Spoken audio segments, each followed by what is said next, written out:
Level 1, her door. You first see her door at night, when the inner harem is quiet enough for footsteps to sound like accusations.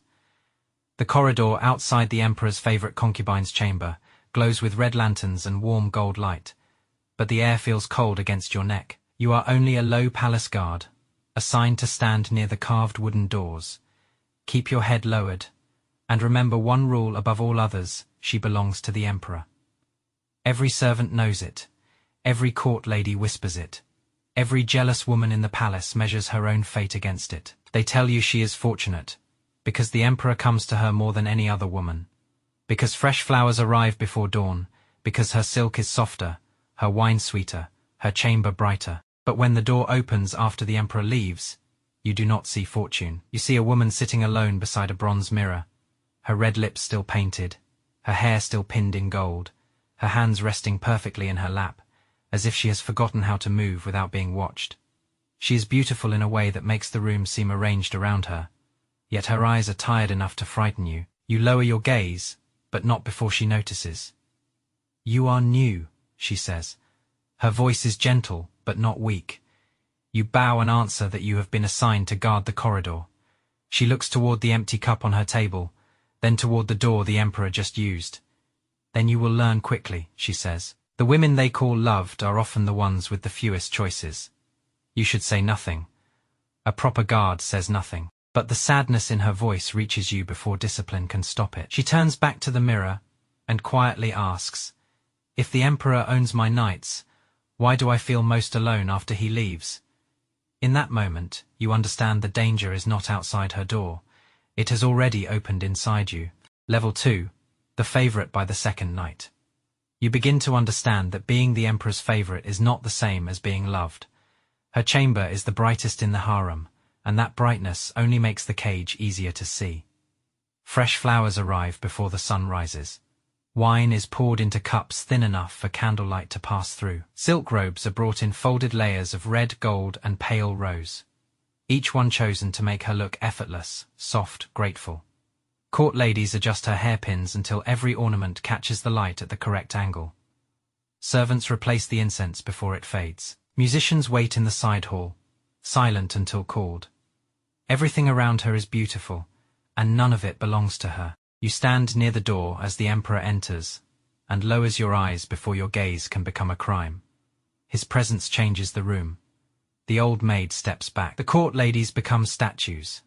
The favorite concubine smiles, and the smile is perfect enough to make your chest tighten. Not because it is joyful, but because you saw her face before he arrived. You know the difference. Hours later, when the emperor leaves, the chamber remains warm, scented, and decorated like a celebration that has forgotten its guest. She sits before the bronze mirror and removes one gold hairpin at a time.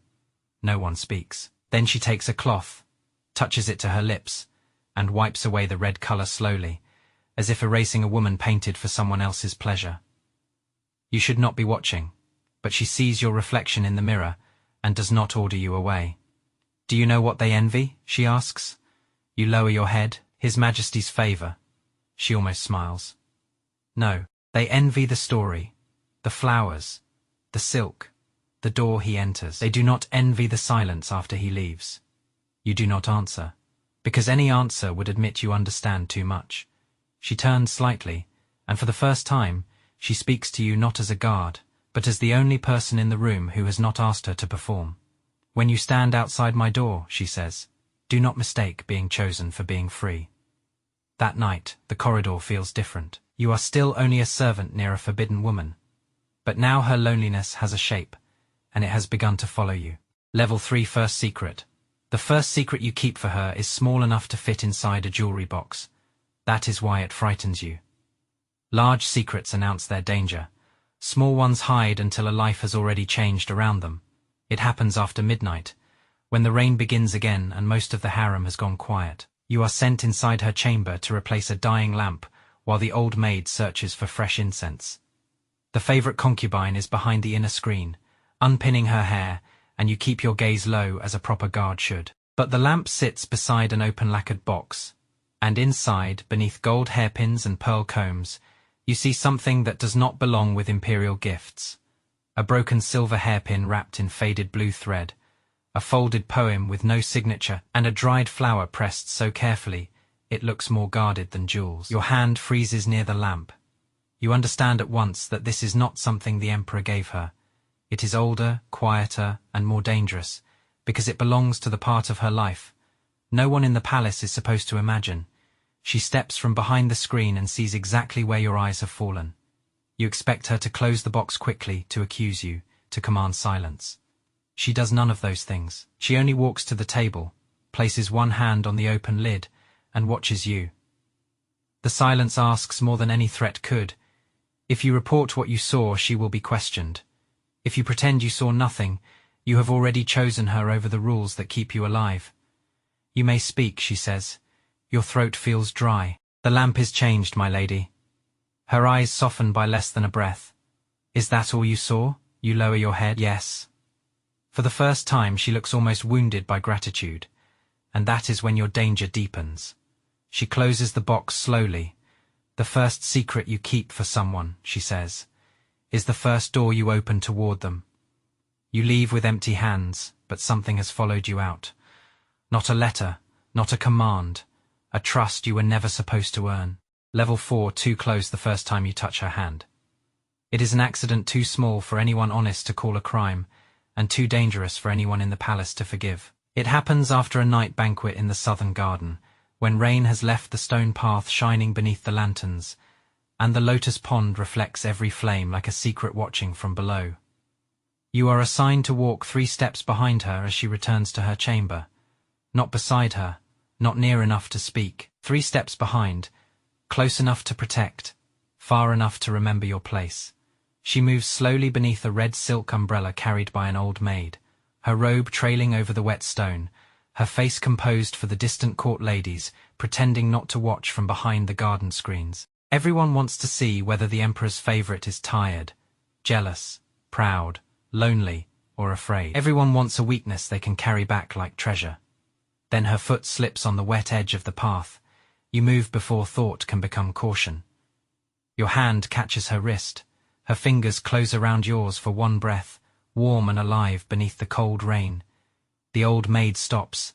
The lanterns sway. Somewhere behind the screen, silk moves. You release her at once and bow so low your neck aches. Forgive me, my lady. She should scold you. She should remind you of distance. Instead, she says only, you prevented a fall. But her voice is softer than before, and that softness is more dangerous than anger. When you lift your eyes for half a moment, you see it, a young palace maid standing beyond the carved screen, still as a painted figure, watching both of you. She says nothing. That frightens you more than a scream. Back at her chamber, the favorite concubine dismisses everyone, but the old maid then pauses at the door without turning around. Tomorrow, she says, you must not look at me longer than necessary. Your chest tightens. Yes, my lady. Her hand rests lightly on the doorframe where your fingers had held her wrist. And I must not remember that you did. Then she enters, and the door closes between you. The corridor is silent, but your hand still remembers the shape of hers. Level 5 hidden letters. The first letter is not supposed to look like a letter. It is folded inside the hem of a pale handkerchief, stitched with flowers so small that no guard would think to unfold it. She gives it to you after the morning incense is replaced. When the old maid has stepped behind the screen and the corridor outside her chamber is empty for only a few breaths. Take this to the old plum tree near the western wall, she says. Leave it beneath the cracked stone. You know better than to ask who will find it. You also know better than to believe this is only a message about palace safety. The handkerchief feels light in your sleeve, yet every step through the corridor makes it heavier. If anyone stops you, there is no explanation that will save you. A guard may carry orders, a servant may carry tea, but a man carrying a hidden message from the Emperor's favorite concubine carries a death sentence folded in silk. When you reach the western wall, the garden is empty except for wet leaves, old stone, and the soft sound of water dripping from the plum branches. You place the handkerchief beneath the cracked stone and turn to leave. Then you see the edge of another cloth already hidden there, darker, older, marked with a single thread of red. You bring it back without breathing properly until her door closes behind you. She opens the cloth, reads the short line inside, and her expression changes so slightly that only someone already watching her too closely would notice. What does it say? You ask before remembering you have no right. She looks at you for a long moment, then hands it to you. There are no dangerous names, no orders, no confession, only one sentence. The lantern burned longer after you left. Your chest tightens. You understand then that not every secret in the palace is a weapon meant for enemies. Some are made because the heart has no safe room to speak in. After that, the messages change. A line hidden in a tea box, a phrase tucked into a sleeve, a flower left near the wrong window. None of them ever say love. That word is too loud for a place like this. But every message says the same thing in a safer language. I saw you. I remember you. You are not only what they made you. Level 6. Jealous eyes. The rumors begin before anyone says your name. That is how danger moves in the harem. A court lady from the Empress's wing pauses near the incense table whenever you stand outside the favorite concubine's door. A rival concubine sends her maid past the corridor 3 times in one morning, each time pretending to carry something different. Even the young maid who saw your hand touch hers in the garden begins lowering her eyes too quickly when you pass. You tell yourself there is no proof. No one has seen the hidden cloth beneath the plum tree. No one has read the messages that never speak the word love. No one has heard the way her voice changes when the room is finally empty. But in the palace, proof is for trials, and suspicion is enough for survival. The favorite understands before you do. That afternoon, in front of 2 court ladies and a visiting noblewoman, she speaks to you with a coldness, so perfect it cuts before you know it is meant to protect. Do not stand so close, she says, without looking at you. A guard who forgets his place becomes an inconvenience. The women hear it, the old maid hears it. You hear only the blade beneath the words. You bow, step back, and feel something inside your chest tighten like a cord pulled too hard. Her smile is mild, her eyes are not. The emperor may forgive a servant's mistake, she says softly. He will never forgive a servant being loved. You do not answer. Your silence is the only shield you have left. That night, outside her chamber, no message waits beneath the cracked stone. No flower is placed by the wrong window. No handkerchief is folded into your sleeve. The distance is necessary.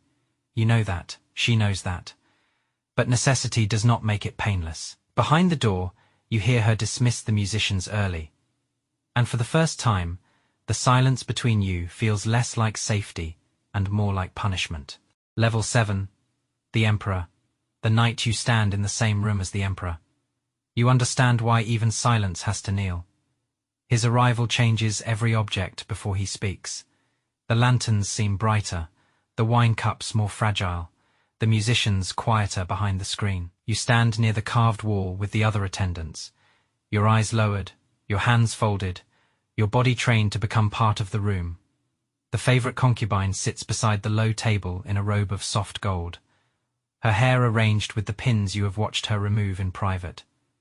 She smiles when the emperor enters, the same perfect smile, the one the palace envies, the one you now know is not hers alone. He touches her sleeve, asks whether she has slept well, and she answers with the gentle voice of a woman who knows affection can become danger if it is not shaped correctly. You should feel nothing. You should be a guard, a shadow, a man without a heart inside the room of another man's woman. But when she lifts the wine cup and her fingers tremble for less than a breath, you see it. No one else does. That is the problem. The emperor speaks of music, flowers, and a new silk sent from the southern provinces. She lowers her head at the right moment, laughs softly at the right phrase, receives his attention like a jewel placed on her palm. Then you see the bronze mirror. It stands behind the table, angled toward the room, and for one impossible moment the reflection holds all 3 of you. The emperor seated close to her, you standing far behind, and her eyes looking not at him, but at your reflection. The glance is shorter than breath, too short for love to exist safely, long enough to destroy you both. Your heart strikes once, hard. Then the emperor's gaze shifts toward the mirror, not fully, not knowingly, but close enough.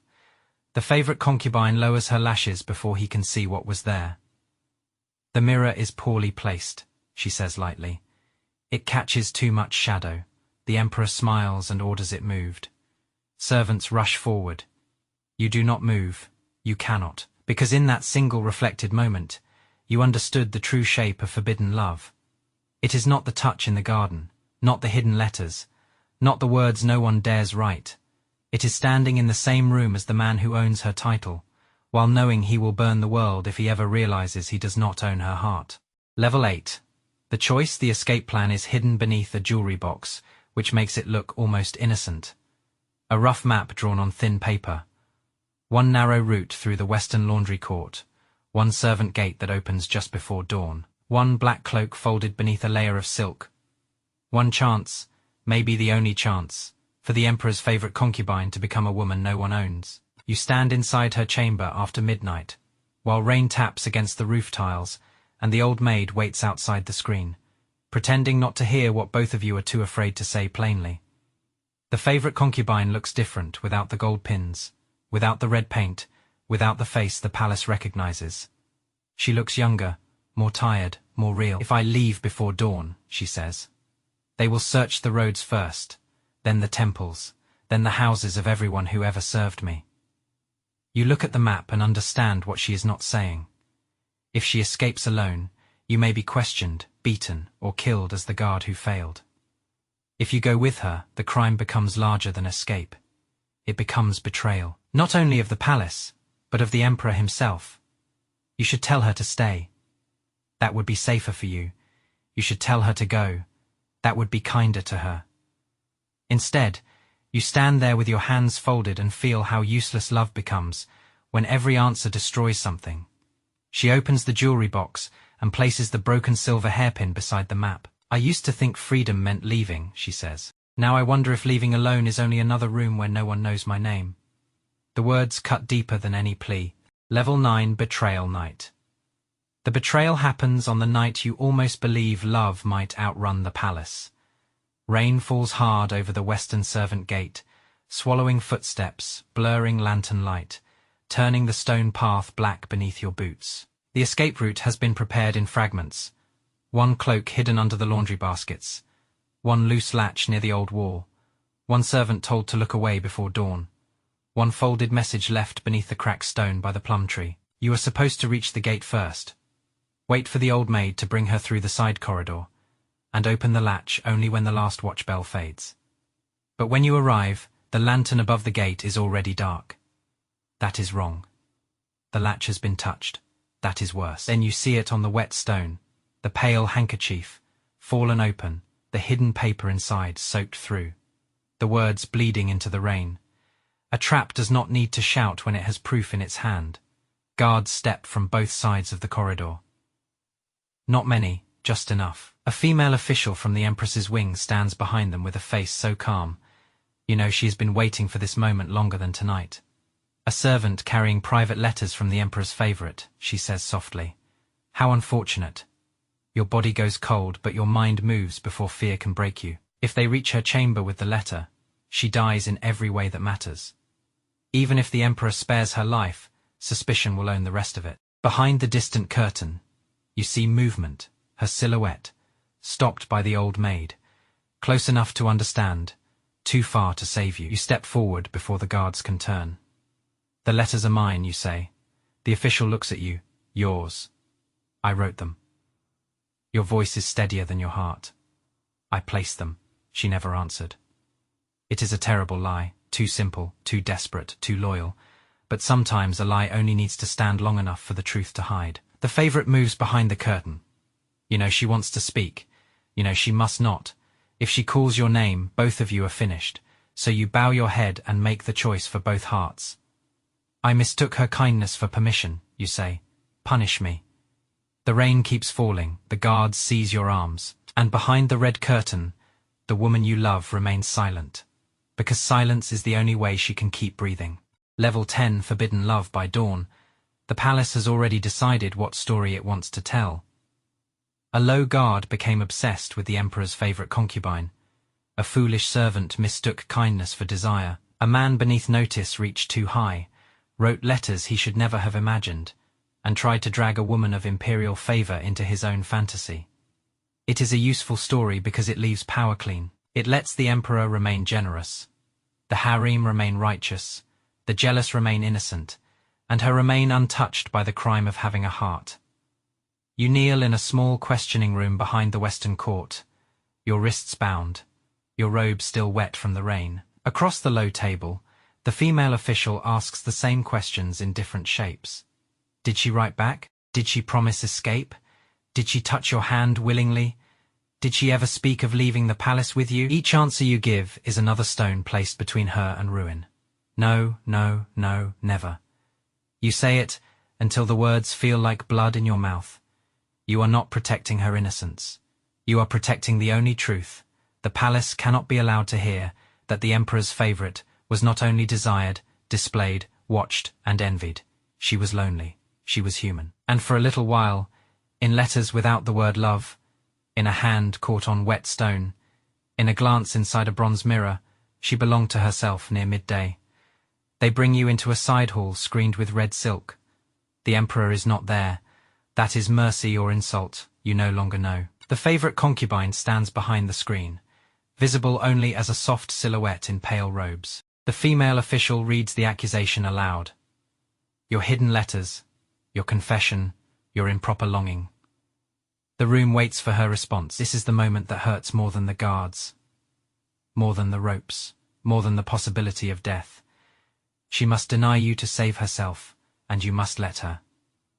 Her voice comes through the silk, calm enough to shatter what remains of you. He was a servant who forgot his place. The official turns toward you. Is that true? You lower your head. Yes. Behind the screen, there is no sound, no sob, no plea. Only the silence of two people choosing the same lie from opposite sides of a curtain. Your punishment is not execution. Perhaps the emperor does not want scandal. Perhaps she still has enough favor left to bend the sentence without anyone seeing her hand. You are stripped of your post and sent beyond the outer palace gate before sunset. Forbidden to serve inside the harem again.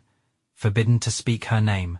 Forbidden to return. As the guards lead you through the last corridor, an old maid passes close enough for her sleeve to brush your bound hands. Something small falls into your palm, a broken silver hairpin wrapped in faded blue thread. You close your fingers around it and do not look back. Behind you, the red doors shut one by one. Ahead, the world outside the palace feels too wide, too bright, and too empty. You have survived, but survival is not the same as being saved. Somewhere behind those walls, she will continue smiling for the emperor, wearing silk chosen by others, drinking wine beneath lanterns, and erasing her own face each night before the mirror. The palace will say the matter ended cleanly.